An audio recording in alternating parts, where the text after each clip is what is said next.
இந்த வீடியோல நம்ம என்ன டிஸ்கஸ் பண்ண போறோம்னு பார்த்தீங்கன்னா, ஒரு ஹெட்ரோஜினியஸ் சிஸ்டம். ஒரு ஹெட்ரோஜினியஸ் சிஸ்டத்துல நம்ம வந்து பிரஷர வந்து டிக்ரீஸ் பண்ணும்போது, ஈக்விலிபிரியம் வந்து நமக்கு வந்து ஃபார்வர்ட் டைரக்ஷன்ல மூவ் ஆகுமா? இல்ல பேக்வர்ட் டைரக்ஷன்ல வந்து மூவ் ஆகுமா? இல்ல எந்த டைரக்ஷன்லயும் மூவ் ஆகாம அப்படியே இருக்குமான்றத பத்தி நம்ம வந்து டிஸ்கஸ் பண்ண போறோம். அப்ப ஹெட்ரோஜினியஸ் சிஸ்டம்னா நமக்கு என்னது? அந்த ரியாக்ஷன்ல இன்வால்வ் ஆகக்கூடிய மாலிக்யூல் டிஃபரண்ட் ஃபேஸ்ல வந்து இருந்துச்சு அப்படின்னா, அதாவது சாலிட், லிக்விட், கேஸ் அந்த மாதிரி டிஃபரண்ட் ஃபேஸ்ல நமக்கு இருந்துச்சு அப்படின்னா, அத நமக்கு வந்து ஹெட்ரோஜினியஸ் சிஸ்டம் சொல்லுவோம். அப்ப இந்த ஈக்குவேஷன் நமக்கு என்ன குடுத்திருக்காங்க? கால்சியம் ஆக்சைடு வந்து நமக்கு வந்து சாலிடா இருக்குது. கார்பன் டை ஆக்சைடு வந்து நமக்கு வந்து கேஸ் மாலிகுலா வந்து இருக்குது. அப்ப சாலிட் அண்ட் கேஸ் 2 டிஃபரண்ட் ஃபேஸ்ல வந்து இருக்குது. அப்ப இது ஹெட்ரோஜினியஸ் சிஸ்டமா வந்து இருக்குது.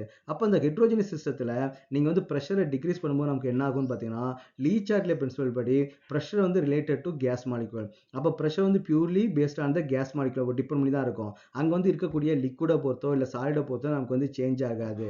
அப்போ கேஸ் மாலிகுல் வந்து எந்த பக்கம் அதிகமா இருக்குதோ அந்த பக்கம் ரியாக்ஷன் வந்து ஈக்விலிபிரியம் வந்து நமக்கு வந்து மூவ் ஆகும்.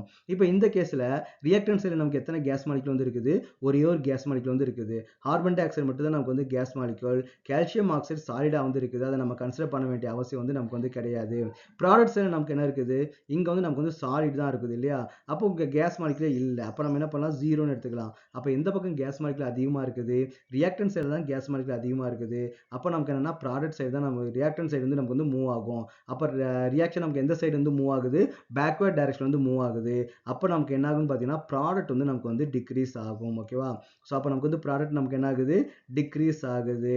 அப்போ இந்த மாதிரி ஒரு கொஸ்டின் வந்து உங்களுக்கு என்ட்ரன்ஸ் எக்ஸாம்ல கேட்டாங்க அப்படின்னா அப்படியே 4 மார்க் வந்து நீங்க வந்து எடுத்துடணும். ஒவ்வொரு கொஸ்டினும் என்ட்ரன்ஸ் எக்ஸாம்ல இதை கேட்பாங்க அப்படின்ற மைண்ட் தாட்லேயே நீங்க வந்து லேர்ன் பண்ணிட்டே வரணும். ஓகே, அப்போ கேட்டாங்க அப்படின்னா அது வந்து மார்க் வந்து மிஸ் பண்ணவே கூடாது. இது ஒன்றும் அவ்வளோ ஈஸியான கொஸ்டின்லாம் கிடையாது. நீங்க கரெக்டாக ஞாபகம் வச்சுக்கணும். அப்போ ப்ரெஷரை டிக்ரீஸ் பண்ணும்போது எங்க கேஸ் மாலிகுல் அதிகமாக இருக்குதோ அங்கே மூவ் ஆகுன்றதை நீங்க வந்து தெரிஞ்சு வச்சுக்கணும். அதே மாதிரி நீங்க வந்து பிரஷரை இன்க்ரீஸ் பண்ணீங்க அப்படின்னா கம்மியா இருக்கக்கூடிய கேஸ் மாலிகுல் வந்து நமக்கு வந்து மூவ் ஆகும். அப்போ பிரஷர் இன்க்ரீஸ் ஆகுமா, டிக்ரீஸ் ஆகுமா, எந்த பக்கம் மூவ் ஆகும் அப்படின்ற கிளியர் ஐடியா வந்து நீங்க வந்து மைண்ட்ல வந்து வச்சுக்கணும்.